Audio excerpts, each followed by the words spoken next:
Our first reading for this morning comes from Matthew chapter 5, verses 1 to 12.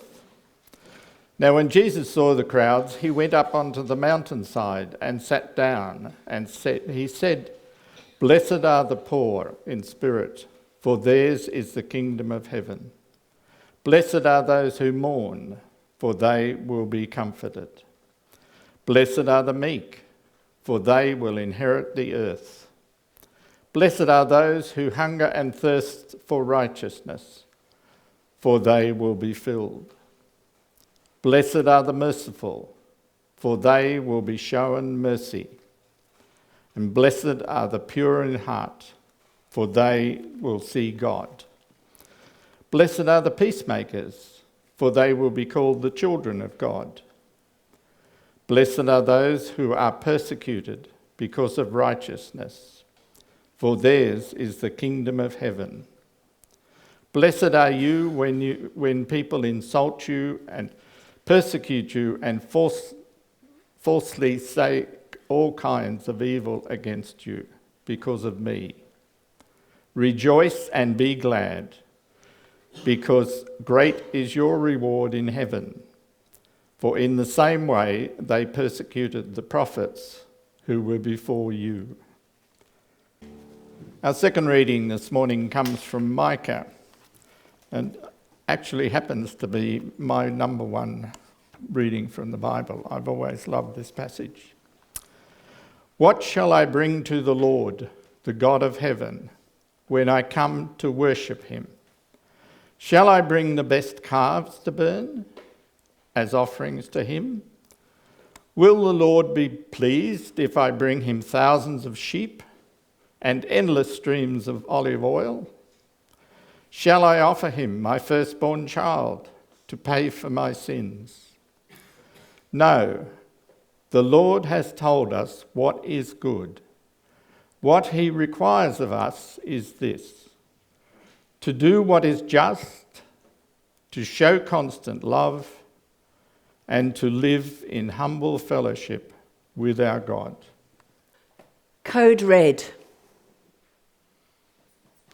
When the sun, like a cyclops, rages fiery red and divots the sky in a coven of camouflage, it has no voice to plead enough. It warns us to listen. In the myth, Odysseus gathers forces to ram the glaring monster. But be warned, the sun is not our enemy. It is the air thick with ashes that chokes help amidst ember attacks and dust storms. When fish, like shining naiads, surface slimy green, float dead in display of disaster, they have no voice to gulp, stop. They rely on us to think. In the myth, naiads shine silver in springs and streams and brooks. Be warned, dead fish are not the enemy. It is our river's way of weeping, "Save me," overused and desecrated. When the earth, our mother, is parched, her body dry and cracked, she has no voice to lament Code Red. It depends on us to act. In the myth, our earth mother cries for care, for respect. But be warned, cracked earth is not the enemy. It is a strangled cry, no more to give, exhausted and depleted. When the sea, like clotted blood, chokes with plastics, angry Thor thunders, floods the land. It has no voice to say, greed does not pay. It counts on us for action. Yet still in our great city, people walk about, heads down in an eerie silence. Eyes weep from the smoke, behind fake masks that filter reality. They walk unbeknown like frogs, and like frogs in the myth, they are being slowly boiled alive. That was written by Colin and it was published about 3 weeks ago in Eureka Street, which is a website of the Jesuit brothers. I usually end with a poem, or I have done frequently, but I thought, well, I'll start with one this week. Last Sunday, we were encouraged to look for signs. And so today, I invite you to listen to the voices of prophets. In our Hebrew heritage, we have many prophets, of which Micah is just one.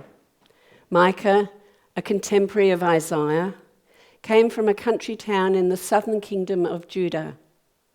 He was convinced that Judah was about to face the same kind of national catastrophe that the prophet Amos had predicted for the northern kingdom of Israel, whose downfall came in 731 BCE.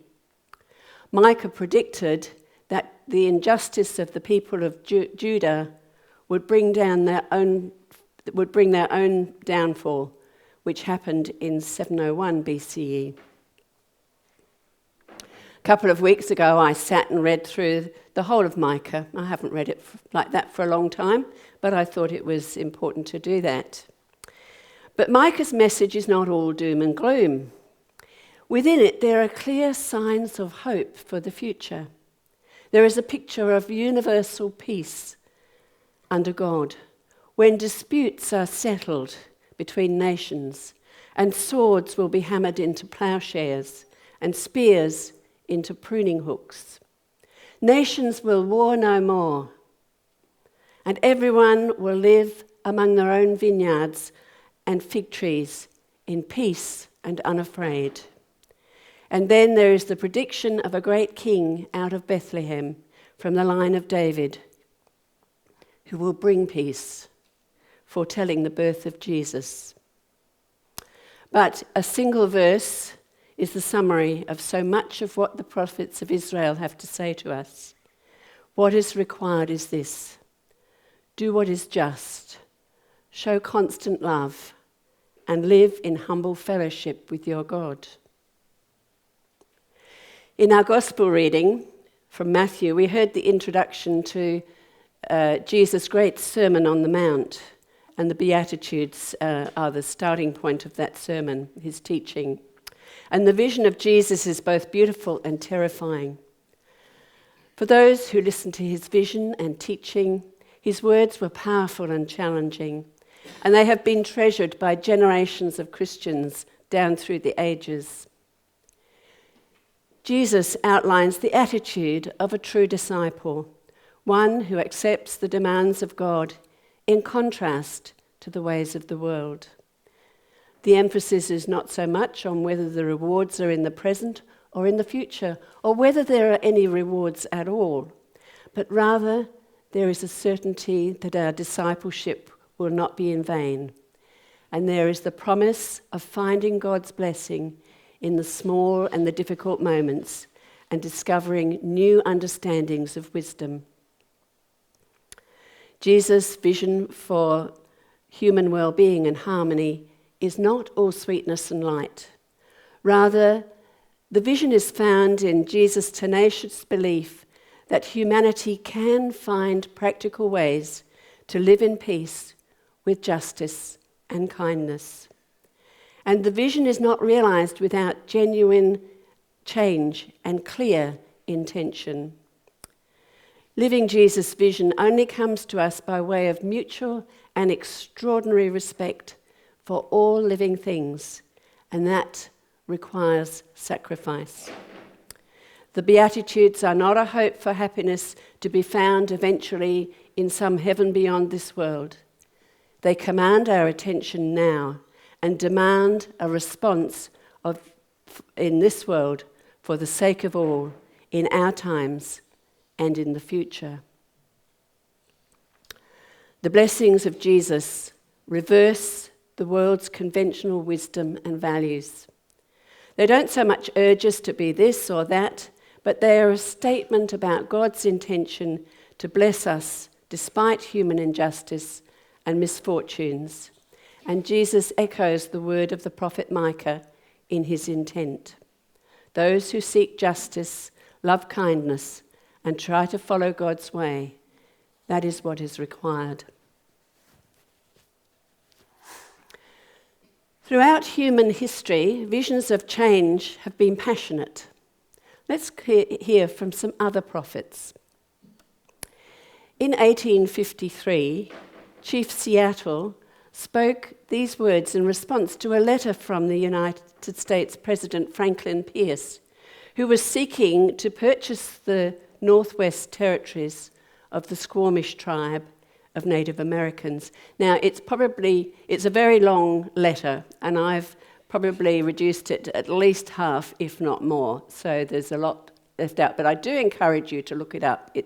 The whole thing is absolutely awe-inspiring. The president in Washington sends word that he wishes to buy our land.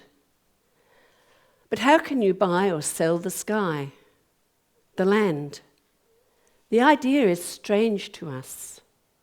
If we do not own the freshness of the air and the sparkle of the water, how can you buy them? Every part of the earth is sacred to my people. Every shining pine needle, every sandy shore, every mist in the dark woods, every meadow, every humming insect, all are holy in the memory and experience of my people. We know the sap which courses through the veins of the trees, as we know the blood that courses through our veins.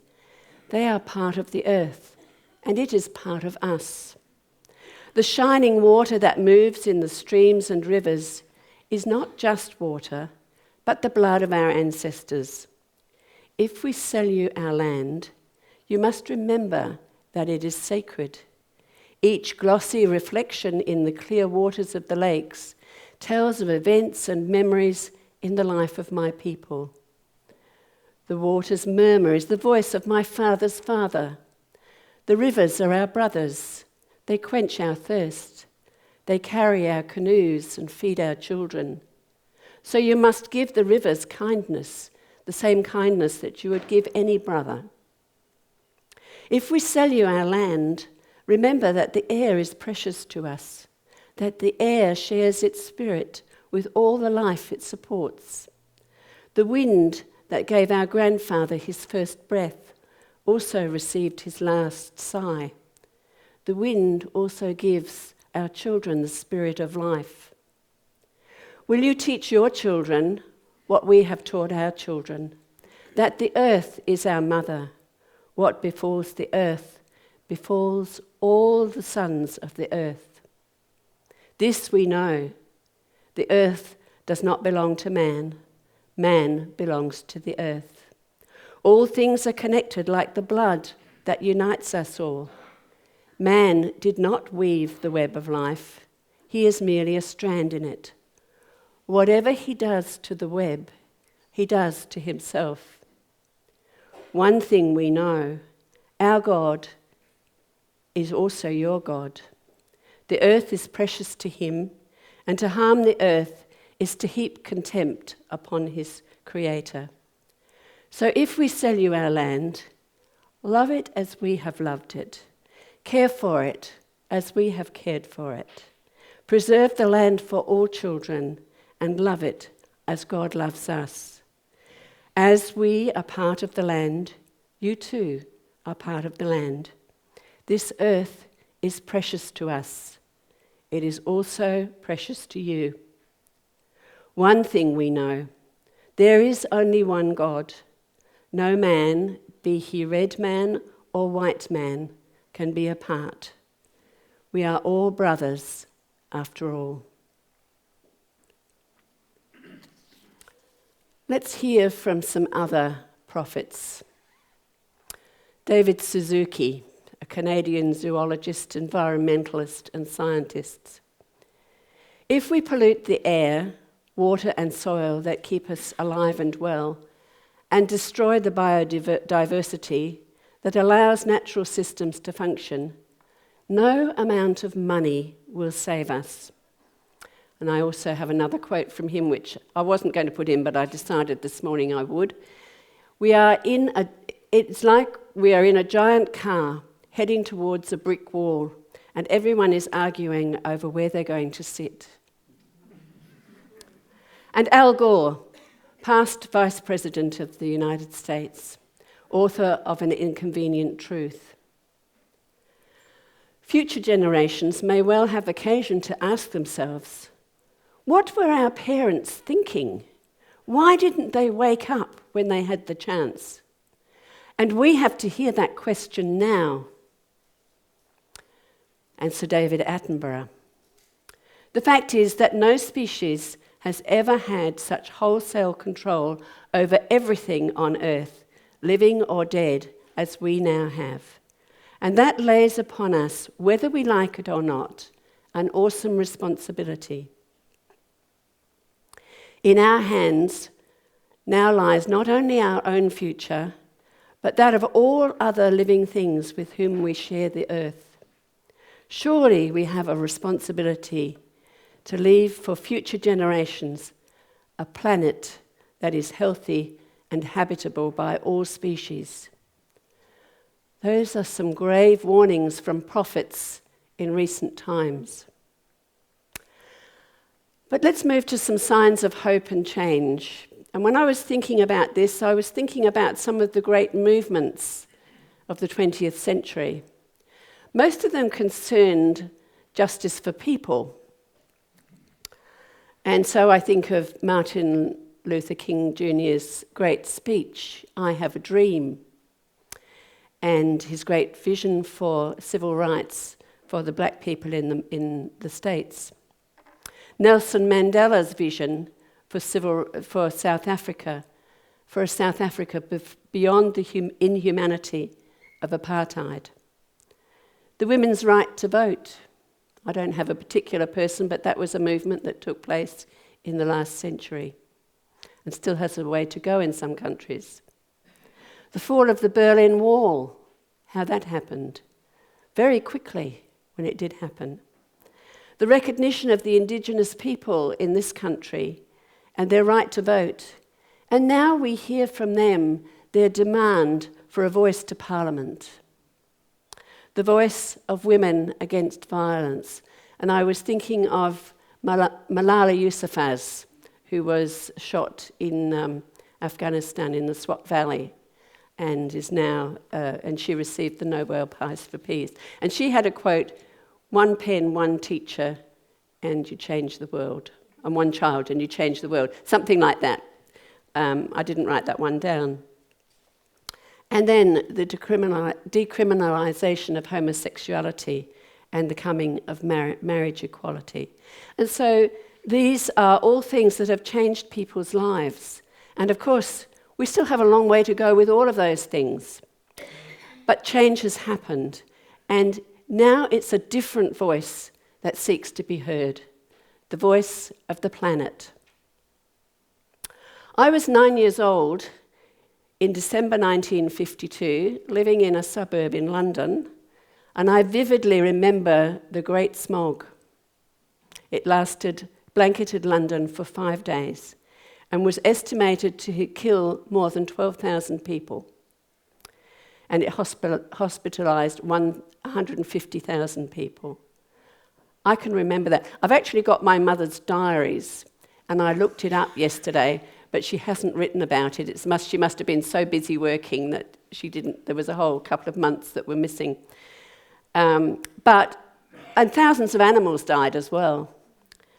But in 1956, the UK Parliament passed the Clean Air Act, which restricted the burning of coal in urban areas and authorised local councils to set up smoke-free zones. And I remember the great sewer that flowed through London, the River Thames, and that, beginning in the 1960s with the building of great sewage plants, means that now the Thames has been absolutely transformed back, they think, to pre-industrialisation times. And from no fish, a dead river in the 1950s, there are now about 125 species living in clean water, and there's even otters returned. So the wind in the willows is back, you know? And I was trying to think of how a change happens in these big movements, and it starts with a voice, one voice somewhere crying out, and then another voice that picks it up, and then another, and then people talk and how things change. And I did have an image of raindrops, and then a dam, and then the dam bursting, and I thought, no, that's probably not a terribly helpful image, but you know what I mean, how things gain momentum. And then suddenly, change happens. And really, it changes what we do and the way we behave. And change happens where we least expect it. This week I was reading an article, and it says that coal mines and coal-fired power stations are projects with a very long lifespan that require huge amounts of capital. And many big banks now deem the risk of committing vast billions over decades to be too high. Not surprisingly, it was the ANZ's Credit and Market Risk Committee that advocated the retreat from coal. Most global banks are already acutely aware of the dangers, and that's why no one will commit to financing the Adani mine in Queensland's Galilee Basin. And the reason global financiers are rapidly turning their backs on coal is because there's no longer a buck to be made in it. It's not for any altruistic reasons, it's because there's no profit in it. So, you know, change comes in various ways, even when you don't expect it. And the other thing is that there's a personal aspect to that as well, because committing vast sums to coal-fired generation leaves executives and directors open to legal action. So, you know, things happen in strange ways. So let's listen to signs of hope. I go back to David Suzuki. The human brain now holds the key to our future. We have to recall the image of the planet from outer space, which we saw last week on one of the slides. A single entity in which air and water and continents are interconnected, and that is our home. And from Al Gore, believe in the power of your own voice. The more noise you make, the more accountability you demand of your leaders, the more our world will change for the better. And Greta Thunberg. This is a lovely picture of her. Usually she's looking quite strained, but people tell me I should study to become a climate scientist so I can save the climate crisis. But the climate crisis has already been solved. We already have all the facts and solutions. All we have to do is to wake up and change. So let us take heart.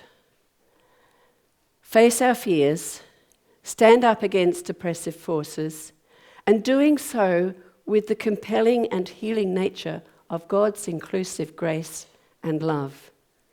Change does not come without risk or sacrifice, but it comes nevertheless. The challenging and yet inviting question for those of us who claim to follow Jesus is to what extent we make this radical vision for equality and human kindness our own, and with it the future of the world. And to what extent are we prepared to change? We have opportunities and choices, but we don't have forever. And I finish with a Native American proverb. We do not inherit the earth from our ancestors. We borrow it from our children. Let us use it wisely. Amen.